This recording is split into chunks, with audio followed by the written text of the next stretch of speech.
लेकिन मेरे पिताजी किसान थे, खेती बाड़ी करते थे, उनके पास इतनी भी क्षमता नहीं थी जो मुझे ज्यादा से ज्यादा पढ़ा सके। तो सुबह 4 बजे भोर में मैं रिक्शा लेके, रेडी रिक्शा जिसमें माल नहीं ढोते, सब्जियां ढोते हैं, वो लेके मैं ओखला मंडी निकल जाता था संगम बिहार से। मैं बहुत गरीब घर से था, बहुत गरीब, माने भूमिहीन व्यक्ति था, मेरे पास कुछ भी नहीं था, जीरो।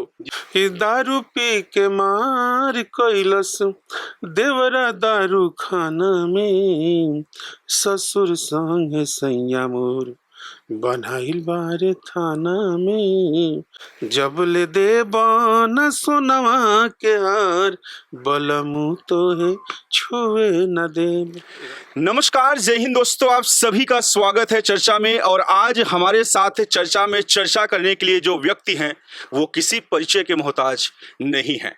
जी हाँ दोस्तों, भोजपुरी इंडस्ट्री में आज आप देख रहे हैं ट्रेंडिंग स्टार खेसारी लाल यादव को, और उन्हें बनाने में कहीं ना कहीं, ऐसा मैं नहीं कहता बल्कि जनता जनार्दन कहती है कि इनका बहुत बड़ा योगदान है।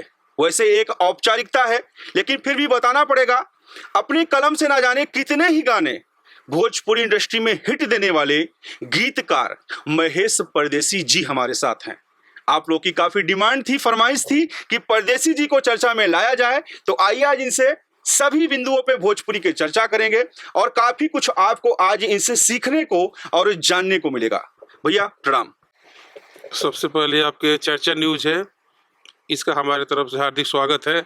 और साथ ही साथ कुश दुबे जी, आपका जवाब नहीं है, बहुत हृदय सम्राट इंसान है, बहुतों का हेल्प करते हैं। आपके बारे में माँ से नहीं, शुरू से जानते हैं, जब से इस पांडव नगर में हम आए हैं तब से जानते हैं। भैया आपका हार्दिक स्वागत है हमारे तरफ से। भैया आपकी तबीयत अस्वस्थ है, हम जानते हैं, आपको फीवर था, लेकिन फिर भी हमारी रिक्वेस्ट में आज पर्सनली इंटरव्यू के लिए स्टूडियो में आए हैं, इसके लिए तहे दिल से आपका शुक्रिया। ये तो आपकी मोहब्बत है, आप तो कहीं भी बुला लीजिएगा, हम तैयार रहते हैं आपके पास सदैव 24 घंटा, क्योंकि आपका मोहब्बत ही हमारे साथ ऐसा है। और साथ ही साथ आज बड़ी खुशी की बात है कि आपके साथ आज अपने भोजपुरी श्रोता समाज, इन्होंने मुझे यहाँ तक पहुँचाया, इन सभी श्रोता समाज जो भी हमारे भगवान देवता स्वरूपी श्रोता है, सबको हमारी तरफ से नमस्कार है चर्चा न्यूज के माध्यम से। और मैं आप सबकी अच्छे स्वास्थ्य के लिए कामना करूँगा कि जो जहाँ रहे अपने दुनिया में मस्त रहे, व्यस्त रहे और खुश रहे, खुशहाल रहे। भैया मैं शुरू से शुरू करूंगा, क्योंकि बहुत सारे आपके इंटरव्यू हैं, लेकिन वो चीज निकल के नहीं आई जो आपके श्रोता आपसे जानना चाहते हैं। स्टारों के बारे में तो सब जानते हैं, फलाना बेटवा, फलाना बिटिया, फलाना औरत, फलाना घर, फलाना जगह, लेकिन एक गीतकार जो बहुत ही शिद्दत से मेहनत करता है, सुबह 4 बजे उठ के और कलम लेके बैठता है और सोचता है, कहते हैं जहां ना पहुंचे रवि वहां पहुंचे कवि। आपकी लेखनी शुरुआत कहां से हुई, किसको देख के आपने शुरू किया? सबसे पहले तो हमारी शुरुआत हमारी स्कूल लाइफ से ही हुई। जब हम स्कूल में पढ़ते थे, हाई स्कूल में, तो उस समय हमारे स्कूल में, चाहे हर स्कूल में लगभग फंक्शन होता ही रहता है। सरस्वती पूजा हो गया या स्वतंत्रता दिवस हो गया, तरह तरह के फंक्शन होते रहते हैं, तो उसी में हम गाना लिखना शुरू किए। सरस्वती वंदना से स्टार्ट की है। तो स्कूल के दिनों से ही आपको प्रेरणा मिल गई? स्कूल के दिनों से ही। ये किसी ने मुझे सिखाया नहीं, ना मैं किसी से सीखा हूँ, ये मुझे सरस्वती का वरदान मिला है। फिर भी आपने किसी को आइडल माना होगा, देखा होगा, सोचा होगा कि इनके तरीके कुछ करना है? जी, ये तो सही बात आपने पूछा मेरे से।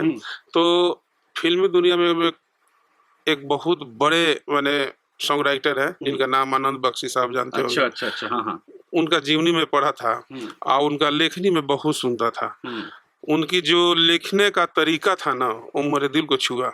उसके बाद हमारे अपने भोजपुरी समाज में बहुत बढ़िया कवि थे जिनका नाम मोतीलाल मंजुल, वो इस दुनिया में नहीं है, स्वर्ग लोक में चले गए, ईश्वर उनको स्वर्ग प्रदान करे। उनकी लेखनी को देखकर मैं प्रभावित हुआ और मैं भी सोचा कि ऐसा लिखना चाहिए, अच्छा चीज लिखते हैं और दिल को छूता है, एकदम हमारे बीच इर्द गिर्द की बातें लिखते थे। तो उन लोगों से प्रेरणा मिली, इन्हीं लोगों को अपना आइडल मानते हैं। और तीसरे बार जब थोड़ा आगे बढ़े तो विनय बिहारी जी का नाम आपने सुना होगा। विनय बिहारी जी का लेखनी मुझे बहुत अच्छा लगता है, उनको बड़ा भाई मानते हैं, वो भी मुझे छोटा भाई मानते हैं और उनके लेखनी से भी प्रभावित हुआ। वो एक एक चीज बड़े तरीके से समझोते हैं। तो इन्हीं लोगों को, इन्हीं जो हमारे गुरुदेव लोग हैं, जिनको मैं इनसे मिला नहीं हूँ लेकिन इनको मानता हूँ, हाँ, मान के मन में वैसा ही रचना मैंने शुरू किया करने के लिए। ईश्वर का वरदान मिला और पब्लिक का प्यार मिला, सभी लोग सराहा, उसके बाद शुरुआत हो गई। भैया हमने सुना है कि जब आपने भोजपुरी इंडस्ट्री में लेखनी की शुरुआत की उस समय आप जीरो थे। जीरो मीन्स आपका बैकग्राउंड, कोई सपोर्टिव नहीं था, आपके घर के हालात भी ठीक नहीं थे, दिल्ली में रहने की व्यवस्था नहीं थी, लेकिन आज के टाइम पे आपका मकान है, आपकी बातचीत है, सबसे अच्छा रिलेशन है और आपको जहां भी जाते हैं एक सम्मान की दृष्टि से देखा जाता है। उस टाइप के गीतकार में नहीं देखा जाता कंट्रोवर्सी वाले गीतकार या कुछ गंदे अश्लील या कोई विवाद, आपको रिस्पेक्ट मिलती है। तब और अब का आकलन अगर आप करते हैं, आज यहाँ पहुंच के आपको कैसा लग रहा है? मुझे आपसे मिल के बहुत अच्छा लगा, लेकिन ये संस्कार शुरू से घर से मिला है। बेशक देखिए कुछ जी मैं बहुत गरीब घर से था, बहुत गरीब माने भूमिहीन व्यक्ति था, मेरे पास कुछ भी नहीं था, जीरो जी। लेकिन मन में लालसा था कुछ बनने का, कुछ करने का जिज्ञासा था। लेकिन मेरे पिताजी किसान थे, खेती बाड़ी करते थे, उनके पास इतनी भी क्षमता नहीं थी जो मुझे ज्यादा से ज्यादा पढ़ा सके। लेकिन मैं कोशिश करके उन लोगों से रिक्वेस्ट कर करके किसी तरह मैट्रिक का शिक्षा हासिल किया, क्योंकि कुछ आगे बढ़ना है तो पढ़ाई जरूरी है, विद्या चाहिए, विद्या तो चाहिए। तो मैं थोड़ा पढ़ा लिखा, घर का कंडीशन खराब हो गया, हाँ ही पहले से भी था। अब घर का हालात देख के कोई भी हमारा इंटरव्यू जो सुन रहे हैं बच्चे, जो जिम्मेवार बच्चा होता है ना, जो जिम्मेवार बच्चा होता है या खासकर गरीबी में बच्चा सबसे पहले जिम्मेवार हो जाता है। हाँ, सही बोला आपने। जो घर गरीबी में जीता है ना, उस घर के बच्चे सबसे पहले जिम्मेवार हो जाते हैं, घर का बोझ उठा लेते हैं। तो घर का हालात स्थिति देखकर मैं दिल्ली भाग गया 92 में, और यहाँ आकर संगम बिहार में रहते थे और बहुत संघर्ष किया, क्या बताए हमने जीवन में बहुत पापड़ बेले। अच्छा, डायरेक्ट आप लिखना शुरू कर दिए और भी कुछ आपने कारोबार स्टार्टिंग में किया? ना, स्टार्टिंग में हम कारोबार किए, हमारे भैया राजमिस्त्री का काम करते थे संगम बिहार में, ठेकेदार थे, उनके साथ मैं हेल्परी करता था। उस समय मुझे 25-30 रुपया मिलता था एक दिन का दिहाड़ी। 92 की बात बता रहे हैं? 92 की बात बता रहे हैं। अच्छा। उसके बाद मेहनत ज्यादा लगता था उसमें, तो हमारे भैया बोलते थे कि तू पढ़ लिख के भी यही करेगा, कुछ और सोच, कुछ आगे बढ़। तो उस समय कंपनियों में मैं घूमने लगा, तो कुछ कंपनियों में भी काम किए, तो उस समय हमको 1200 रुपये का तनख्वाह मिलता था 92 के समय में।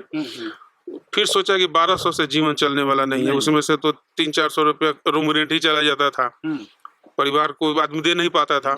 तो फिर मैं दिमाग लगाया, देखिए कमाने वाला जो भी व्यक्ति होता है ना, चाहे जो भी लड़का होता है, जो भी इस संसार में, इस धरती पे जो भी व्यक्ति अगर कमाने वाला होगा, इसका लक्ष्य ऊंचा होगा, वो कोई भी काम कर सकता है। सही बात। वो सीखवे गिले में नहीं उलझेगा और उसको शर्म नहीं आएगी कि फलानवा क्या कहेगा, चिलानवा क्या कहेगा। क्योंकि हम शुरू से गरीबी को झेले हैं, हम गांव में भी मेहनत मजदूरी की है, तो हमको शर्म नहीं था काम करने से, कोई काम करते थे।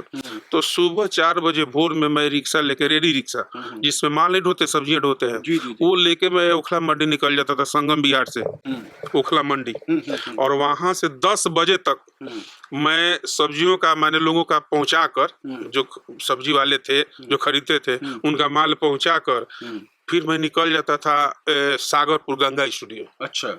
उसके बाद मैं 100 रुपया कमा कर, 100 रुपया कमा के मैं निकल जाता था उधर। दिन मतलब शुरू से ही बना लेते? हाँ, दिन बना के, अपना दिहाड़ी बना के, जीविका तो चाहिए। अच्छा, इस लाइन में अभी मेरा कोई जान पहचान कोई नहीं था।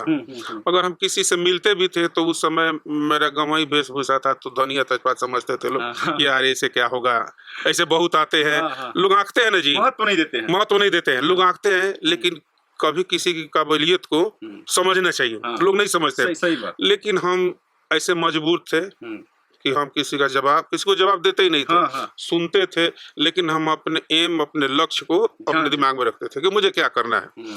कौन क्या कहता है, कौन आलोचना करता है, शिकायत करता है या बड़ाई करता है, मैं सुनता था, जवाब किसी का नहीं। मैं अपने लक्ष्य पे था कि मुझे कुछ बनना है। मुझे इस इंडस्ट्री में किस सिंगर के लिए आपने अपना पहला गाना दिया? लिखा तो काफी होगा, पहला है तो नहीं पूछ सकते, बचपन से ही लिख रहे हैं, स्कूल टाइम से। पहला गाना आपका एल्बम के तौर पे किस सिंगर ने गाया? एल्बम के तौर पे सबसे पहला मेरा गाना गाया था एक सिंगर था बेचारा, पागल प्रदीप।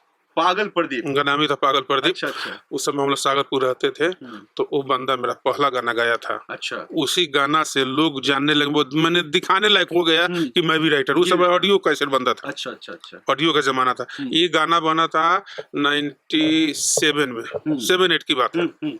7-8 की बात बता रहा हूँ, उस समय बना था ये गाना। अच्छा। तो वो गाना मैं लेके कई लोगों को दिखाया खुशहाली से, ये देखो मेरा भी गाना आया, मेरा भी गाना आया। वहीं से सिंगर शुरुआत से ज्यादा आप खुश हुए? खुश हुए। अच्छा। मैंने पहला गाना स्टार्टिंग में हुआ तो बहुत ज्यादा खुशी मिली। हम घूम को लोगों को दिखाते रहे कि ये देखो ये देखो, तो लोग बोलते एक आध तो बहुत आता है, ऐसे तो बहुत आता है, एक आध तो मैंने अपवाद में। तो हम बोले कि चलो कोई बात नहीं, हमारा काम है सुनना, लेकिन हम करके और दिखाएंगे। आपके करियर का पहला गाना जो ब्लास्ट हुआ, सबसे पहला गाना कौन सा है? सबसे पहले गाना मेरा ब्लास्ट हुआ था प्रेम सागर सिंह की आवाज में, कौन सा गंगा गाना स्टूडियो था? से। कौन सा गाना था? दारू पी के मार कैलस देवरा दारू खाना में। अच्छा, एक आध लाइन, वैसे आपकी तबीयत तो अस्वस्थ गा है, सकते हैं सर, थोड़ा सा गा दीजिए। ऐसे था कि दारू पी के मार कैलस देवरा दारू खाना में, ससुर संग सैया मोर बनाइल बारे थाना में, ससुर संग सैया मोर। अच्छा भैया, इसके तुरंत बाद एक और गाना हिट हुआ था। कौन सा? कि जब ले देबा न सोनवा के हार, जब ले देबा न सोनवा के हार, बलमु तो है छुए न देब। ये गाना प्रेम सागर जी गाए थे। दोनों गाने उन्होंने गाए थे, गंगा से था, एक नीलम से था। अच्छा भैया, हर डॉक्टर का कोई दांत का डॉक्टर होता है, कोई पेट का होता है, कोई लीवर का होता है, कोई हार्ट का होता है। आपको भोजपुरी इंडस्ट्री में औरतों के विरह रस का डॉक्टर कहते हैं। अक्सर आपके 90% गाने जो हिट भी हुए हैं, गाने तो और भी आपने लिखे और भी हिट हुए हैं, लेकिन अक्सर जो आप विरह वाले गाने गाते लिखते हैं औरतों का मिजाज का, वो गाना बहुत हिट होता है। ये कैसे दिमाग में आया कि ये चीजें लिखी जाएं? ये गाना हमारे दिमाग में आया कि हम भरत शर्मा जी का गाना बहुत सुनते थे। अच्छा। और भरत शर्मा जी जितना गाना गाए लगभग विरह वेदना का गाना गाए हैं। और हमारे गुरुदेव जो जिनको हम गुरु मानते हैं, कवि जी, मोतीलाल मंजूल जी, वो लोग सभी लोग उस समय विरह वेदना का गाना लिखते थे कलकत्ता के ऊपर। अच्छा। उस समय झरिया कलकत्ता ही लोग प्रदेश से आते थे। चाहे हमारे भिखारी ठाकुर जी, हमारे भोजपुरी के जन्मदाता जो है, वो लोग भी विरह वेदना का चीज लिखते थे, औरतों की बातें लिखते थे, और ज्यादा लोगों को दिल को छूता था। वो मर्द को भी अच्छा लगता था, औरत को भी ज्यादा अच्छा लगता था, घर में बजता था। तो मेरा श्रेय उन्हीं, मैंने भरत शर्मा जी के ही गाना से मिला कि इस टाइप का गाना लोग सुनते हैं, तो जो लोग सुनेंगे वही चीज हम भी करेंगे ना।